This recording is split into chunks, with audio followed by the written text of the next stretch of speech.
Hi, everyone. I'm Coach Mike, and welcome to the fourth episode of the MindFit Method podcast. I can't believe we are already 4 episodes in. This is so cool. I hope you guys are enjoying this. If you are enjoying it, please give it a like.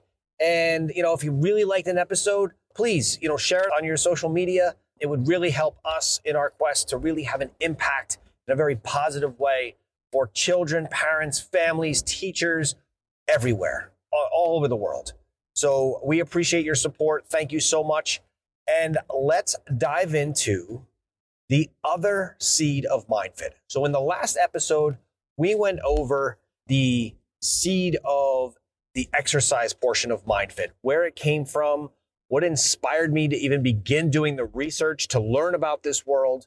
But the other half of MindFit is the STEM world, STEM being science, technology, engineering, and math. And let's dive into that because you're going to go through my journey of going from a frustrated parent to a frustrated board member to a board president of a school district and everything in between, and learning about a lot of the things that, unfortunately, in many STEM programs across the country, not all, but in many, their STEM programs in many cases are non-existent, or in my own opinion, even worse because they're a bit of a facade.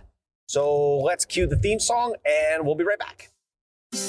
So the giant question is this: how do we as parents, teachers, school administrators, policymakers, coaches, how do we prepare our kids for a future that doesn't yet exist, all while making them healthier, more creative, more innovative, better problem solvers, and overall successful contributors to society? That is the question, and this podcast has the answers. My name is Coach Mike, and welcome to the MindFit Method podcast. All right, so let's dive in to the STEM side. So if you listened to the last episode, you heard how my son was really struggling in school. And, I had begun researching about the effect that exercise has on learning and retention and, all of those amazing things in the world of neurocognition. And, the way that I wound up diving into the STEM world began with an incredible amount of frustration with the school that my son was in. My son went to public school, and, cerebellar hypoplasia, which my son was diagnosed with, proved to be a very, very difficult pill for elementary education to swallow. Now, I'm going to start this episode by saying this. My frustration with school districts and schools and education policies and the way things are done or were done, in specific to my kids, has nothing to do with blame. And here's what I mean by this. Society today has gotten very much into, well, who's to blame for a problem? And we put all of our energies there instead of to what our energies should be directed at, which is forget the blame. How do we fix the problem? It's a huge thing today. So before we start blaming teachers, blaming school districts, blaming school administrators, let's just say that these experiences that I had were with very specific teachers, specific school districts, specific school administrators. They are not to be grouped into, those professions as a whole. Because let me tell you something, there were teachers that helped us through this process. They fought alongside us. They cried with us. They helped us better understand the system. They were phenomenal. And there are a lot of teachers out there that are like that. So let's not, for 1 second, we are not putting blame anywhere here.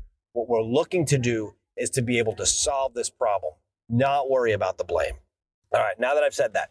So I was very frustrated with the school district as my son was struggling in school.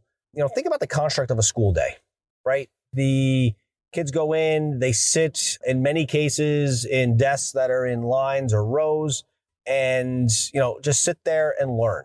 How many of you as adults can just sit down and learn like that and have an incredible amount of information thrown at you and learn? I can tell you right now that that is not something that I am good at all.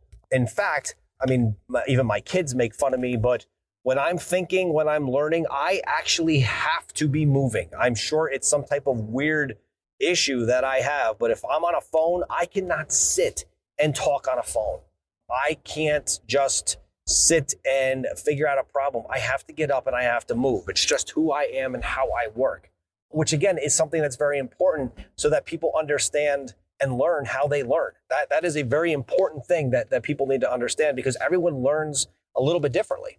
But that being said, I was very, very frustrated. And, I actually had a situation once where after a very rough year of just learning, no, not behavioral issues, just learning. We had our end of the year, I don't remember if it was a 504 and IEP meeting at that point, for special education.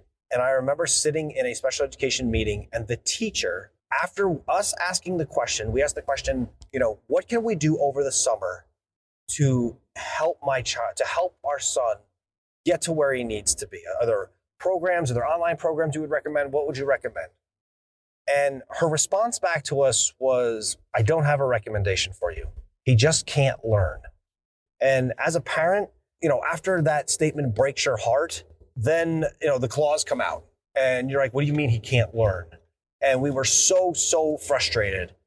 Now, even before that meeting, we had already made a decision to move our kids to another school district. In New Jersey, there is a program called the School Choice Program. It is a state-funded program where if a school in a town, I think it's within 30 miles away of where you live, has an open seat and they're enrolled in the School Choice Program, you can then go to that school. There's no busing. You have to get your child to and back from the school, but it's state funded. And before people ask, no, it does not make one school district pay another. I used to get that question all the time. No, it does not. The money comes directly from the state. But that being said, the school district of my town, where my kids were no longer going, also did not receive money to educate my child. So that's just kind of how that works. Nonetheless, I was very frustrated, and two things happened that really began the catalyst of the seed side of the MindFit Method. The first was that after a very, very frustrating time, I was just so frustrated with the school, and this was before this big meeting. I was venting to my wife one night. I got home from work. I'm venting to my wife after dinner, and she was clearly in no mood for me to vent that night. And I'll never forget what she said to me. She said, you can keep complaining in the four walls of this house about all the things you don't like, or you can run for the Board of Education and try to change it. And let me tell you something, as someone who at that moment just wanted to vent and didn't really want a solution, I guess, she shut me down in my tracks. And she goes, someone just resigned from the board. Maybe you could go for their seat. Now, I am no fan whatsoever of politics. I had never run for anything in my life. I didn't even want to be in student council when I was a kid. And this was a whole new world for me. But what was also a whole new world for me was my son struggling so much in school, and as a parent trying to figure out how to help. So what I did was I threw my name in for the seat. And at that point, you're not in a general election. You actually interview directly with the board, and the board makes a decision. At the time, I really didn't know anyone on the board. I might have, had an acquaintance with one or maybe two of the board members. I really didn't know them.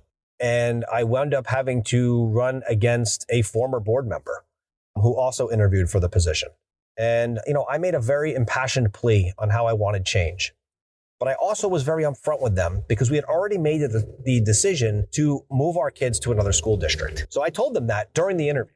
And the board said to me, why then do you want to be on the Board of Education if your kids aren't going to be here? And my response was very simple. I said, look, I live in this town. I pay taxes in this town. And I want the children that go to this school district to have the same opportunities and same amazing experience of the school that I am hoping my kids are going to have as I move them to. But every kid should have an amazing experience. And I wound up on the board. I spent nearly 3/4 of a decade on the board, of which about 3 of those years I was the president of the board. And if you ever want an education in education, join a Board of Education. Because I'm going to be honest, in many ways, I was a lot happier when I didn't know. They say ignorance is bliss, and my gosh, it is so true. I learned a lot about the public education world that honestly made me shocked, in awe, frustrated, disappointed, and also some things that I thought were downright amazing. But in being on a board, one thing that I learned, if is that if you want to become the most unpopular person in your town, make the decisions that you make on a board to positively impact student performance instead of positively impact teachers, parents, and everything else. And let me tell you, you do not become a very popular person. But for those of you that are on a board, and I hope you guys all view it the same way, every decision that you make as a Board of Education member, and remember, all a Board of Education member do is set policy. That's it. And, rate your superintendent that you hire, because the superintendent reports to the board. The most important thing that you do is that every single decision you make, everyone, should be, built around the question, will this improve student performance and student experience? If you can't answer that question to what you're doing, then you shouldn't be doing it. Now you might be thinking, okay, but what does that have to do with like putting a new roof on the school? Well, if it's leaking on the students, or students have to be consolidated into other classrooms, could that be negative impacting their performance? 100%. If you're going to hire a new custodian in the school, does that impact student performance? Completely. If the school is clean, if the kids feel great about where they are, that's going to have a positive impact. Totally. So every decision that you make should always go back to how is this positively going to affect student performance? But, there's a lot of friendships, there's a lot of cliques, there's a lot of things in a town, especially a small town, that are less concerned about student performance and more concerned about status and culture. And by culture, I mean what the former culture of the school was, which is that if mediocrity is acceptable, then mediocrity is acceptable. Let me tell you something, it is not. So I wound up being on the Board of Education. At the same time that we were getting ready, that I was joining the board, we were moving my kids, I had 2 in school at the time, to another school district. And 2 things happened right out of the gate at that school district. So number one, over the summer, we had reached out to the coordinator of special education in the school and wanted some recommendations if she had anyone to suggest to tutor math over the summer to help bring my son up to speed. And she did. She gave us a recommendation of a young and very driven teacher who was willing to do summer tutoring, and we hired him. And right out of the gate, my wife was blown away by this guy. Just absolutely phenomenal, amazing. And the first thing he did was give like a grade equivalency test to my son to see, where is he really at? Because we were told he couldn't learn, he wasn't getting the concepts. And guess what? He passed the grade equivalency test. And I'll never forget what he said to me. He said, you just have to teach kids the way that they learn. And we went over a few things. I gave him the test and he did great, which let me tell you, as a parent, you're just like, oh my gosh, we made the right decision. This is so great. The second thing that happened when we moved to that school district was I met the superintendent of the school. And I actually met him on a tour of the school when we were still getting ready to make a decision. He was an individual that is he's bigger than life. I mean, when he walks in a room, he owns the room. He is the most amazingly advanced thinker when it comes to childhood education. He's a true thought leader. And, as superintendent of Green Hill School, John Natolo was honestly the diamond in the rough of education. Number one, he invested in his teachers. And what I mean by that is not just he hired a bunch of teachers.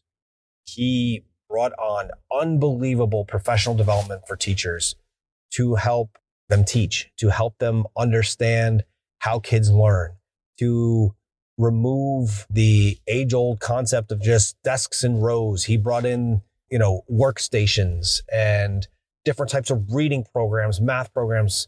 John Natolo is nothing short of amazing in the world of education. And him and I hit it off very early on. We're still great friends to this day. He's an amazing guy. And anywhere he goes, children benefit without a doubt. But John also did something else. And it was something that I did not know about, but the school was looking to start a STEM program. And the math tutor that we had hired over the summer was actually the person that he hired to run his STEM program and to really create the STEM program. And what was great about this role was that it was not a standard teaching role. The young teacher, had his bachelor's, had his master's, was amazing, But the number one job description of this job was innovate daily. Think about that. Think about being a teacher and not being burdened with standardized test scores, not being burdened with core curriculum content standards. Instead, being burdened with one task: innovate daily. For a STEM program, that is amazing. And that is exactly what this young teacher did. And the three of us, myself, John, and this young teacher, we became very close to the point where, we were hanging out pretty much every weekend, just learning about, it was me learning about how school works, how education works, how the politics of education works, while at the same time being on a board of education in another school district. And, one night we were sitting around my island and, our wives were all friends as well. So they're hanging out in the other room. And John was talking about how, school is just designed to make kids better at school. It wasn't designed to create innovative or creative thinkers. It was designed to get better scores on standardized tests. And we'll talk about standardized tests and the type of economy that we are in the United States on a different episode, because that's a whole long conversation to have. But, he was frustrated. He was trying to move away from that. Now, here's what the funny thing is. As he moved away from that, as he put less focus on standardized test scores and stopped teaching to the test and instead focused on metacognition, learning how you learn, their test scores went way up because now the teachers had a better idea of how kids learn and how to teach to that. So he's talking about that as we're sitting around my island. The young STEM teacher is talking about how, STEM is the future. And he himself was actually getting ready to do a long distance learning program and get his PhD from Virginia Tech in the world of STEM. This guy could code, he could 3D print, he could do robotics. He was crazy, but he did it in a way that was organized chaos. And the kids loved it because it wasn't about hitting a standard. It wasn't about a checklist of did we do this, did we do this? It was, guys, come up with a problem and let's solve it.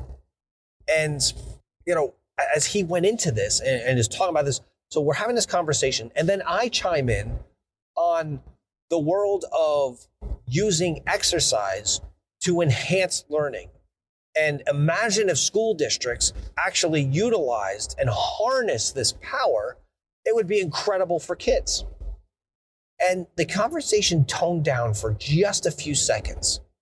And I clearly remember saying out loud, imagine if you could take everything that the three of us are saying right now and put it into one space or one program. The effect on kids would be amazing. And I said that night, I'd call it mind body. And it was literally like, I felt like I had an epiphany. I was like, all this works. What if we focused on education, but not on school? What if we focused on STEM, but not on structure, instead on organized chaos? And what if we used exercise to harness and advance learning? And that epiphany, I could barely go to bed that night. And that is the day, honestly, that Mind Body, which did not stay in Mind Body very long and quickly adopted the name MindFit, started. And, MindFit became like a pipe dream. It was something that for several years, if I got $1 for every time I said, one day when I start MindFit, I'd be a very rich individual today. It was just this thing that was right there. I knew we were onto something. I knew we were onto something amazing that could have such a positive impact on kids. And it took time, it took years, actually. But there was a night where I got home late from work, and I work in the healthcare world, healthcare hospital world. And, we we were going into a good year. It was a good year financially for the hospital. And, you get done with one of those meetings. It was like a budget meeting or something like that, where no matter what you did and no matter how much you blew the numbers out of the water, everyone always wants more. That's with any company. It doesn't matter with a company or the industry. I always want more. I remember coming home one night and I was feeling a bit beat up. I was done. And my wife was already in bed. I, came in quietly, got myself washed up, crawled into bed. And she knew I had some big, budget meetings that day. And she said, "So how did it go?" And I said, "I'm just done. Done. It's never enough." And I paused for a minute and I started thinking to myself, I've been very successful in my career. I've helped to grow a lot of businesses. And why am I not taking the step and doing this? What am I so afraid of? And I can tell you right now that the first thing that I was afraid of is what my wife would say. That was the first thing that terrified me. I mean, I was 40 years old. How do you walk away from a super successful career and start something that has never been done before, never been tried, nothing like it? How do you do that? And I was quiet for a minute and was probably thinking that she was already drifting back off to sleep. And I spoke up. Scared out of my mind, I spoke up. And I said, "I think it's time." And she paused for a minute and she said, "Okay." I said, "Do you know what I'm talking about?" Because I was going to drop a bomb like no other about starting MindFit. And she said, "Yes." And I followed up with the question that I was the most scared of. "Do you think I'm crazy?" And her response is what launched this entire MindFit world. And her response was, "I'm just surprised it took you this long." Now, she never said, "Yes, go and start it," but I took that as a yes, go and start it. And again, it was another night I didn't sleep. My mind was racing. But to go from a pipe dream and an idea to reality is very difficult. A lot of things to figure out. And think about it, right? Everyone has friends, or maybe we've even done it ourselves, where, we say we came up with an idea that someone else wound up doing. I remember a friend of mine once said, "I pretty much had the idea for Netflix way before Netflix even came out. I should have done it. I'd be a billionaire." Okay, but no, because coming up with the idea and then actually doing and implementing that idea are two completely different things. And it takes guts. For any of you that is an entrepreneur, you work for yourself out there, you know that you're putting yourself out there. You're putting yourself on the line, and it is a lot of hard work. And sometimes that hard work pays off. Sometimes you put so much into it and it doesn't. Our MindFit location had to close right at the time that COVID kicked out. And it is what it is. But if I hadn't undergone that experience and I hadn't worked with over 1,000 kids between the ages of 5 and 15 and took them through the process of MindFit, the book never would have happened. This podcast never would have. So she said, "I'm surprised it took you this long." And I ran with it. Literally the next day, I started the process of drawing up a business plan. What is it going to do? What type of facility do I need? How do I get funding? How do I fund this? And that was the seed of the S.T.E.M program. It was realizing that S.T.E.M was extremely important. Understanding metacognition and how people learn was important. Learning how to properly design organized chaos. Think about that statement for a minute. Learning how to properly design organized chaos. You're designing chaos in a way so that kids learn from it, and not only learn from it, but love it. And then you combine the exercise portion in it and you prime their brains for learning. That is the second seed of the MindFit Method. And there's a little bit of a third seed, but I'm not going to talk about it today. I'm going to save it for another episode because there's a transition period during the MindFit Method process that we used to call the decompression room, but there's a transition period, but I'm going to save that story for another day. So I hope you enjoyed this episode. We have a ton of really cool episodes lined up. Remember, if you haven't gotten your free copy of the MindFit Method, go to the website, click the button, get it delivered to your door. Look, you can go on Amazon.com and purchase it for $16.99, or you can go to the MindFitMethod.com and I will give you the book for free. All you have to do is cover shipping and handling. So I hope you enjoyed this episode. If you did, give it a like. Feel free to share it on social media. If you think it would have an impact on a child or a family or a teacher or a school district. And I appreciate your time. I appreciate every time you join me on these podcast episodes. I hope you have an amazing day, and I'll talk to you soon. Thanks, everybody.